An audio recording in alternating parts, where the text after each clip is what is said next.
তো বোনের বিয়ে কিন্তু চলেই এসছে আর হাতে গোনা মাত্র কদিন বাকি। তো এই যে বোনের আইবুড়ো ভাতের পর্ব কিন্তু শুরু হয়ে গেছে। প্রথমে খেয়েছি ওর বান্ধবীদের কাছ থেকে, তারপরে চলে এসেছিলাম মামার বাড়িতে। এর আগের ব্লগে তোমাদেরকে জানিয়েছি যে আমরা এসেছি মামার বাড়িতে। তো আজকে বোনের আইবুড়ো ভাত দিচ্ছে দিদা আর মামি মিলে। তো সেই জন্য এই যে আমরা একটু সুন্দর করে সাজিয়ে দিচ্ছি এখানে, তারপরে বোনকে খেতে বসাবো এখানে। তো দেখতেই পাচ্ছ আমার মামার ছেলে কিন্তু খুব সুন্দর করে এখানে বসে গেছে। আর ও কি বলছে জানো তো বন্ধুরা, ও বলছে যে আচ্ছা আমার জন্মদিনে তো এইভাবে এত সুন্দর করে সাজিয়ে দিস না তোরা কেউ। এইভাবে আমরা খুব হাসাহাসি করছিলাম। তারপরে চলে গেছে কারেন্ট। তো দিদা এখন আশীর্বাদ করে নিচ্ছে বোনকে ধান দুবলো দিয়ে। তারপরে বোন খাওয়া শুরু করবে আর তারপরে আমরাও বসে যাব কিন্তু। তো ভিডিওটা করে নিয়ে সবাই মিলে একসাথেই খেতে বসে পড়বো।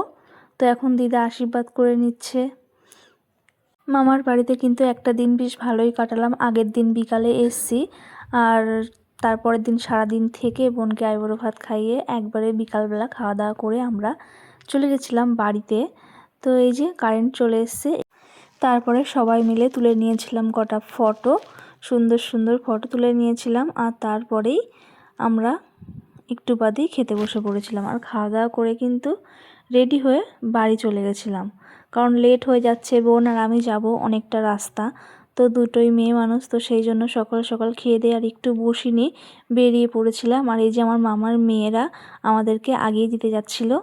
আর তারপরে সোজা চলে এসেছিলাম বাড়িতে। আর বাড়িতে আসার পরে আর ব্লগটা কন্টিনিউ করা হয়নি। তো কেমন লাগলো ব্লগটা অবশ্যই কমেন্ট করে জানিও।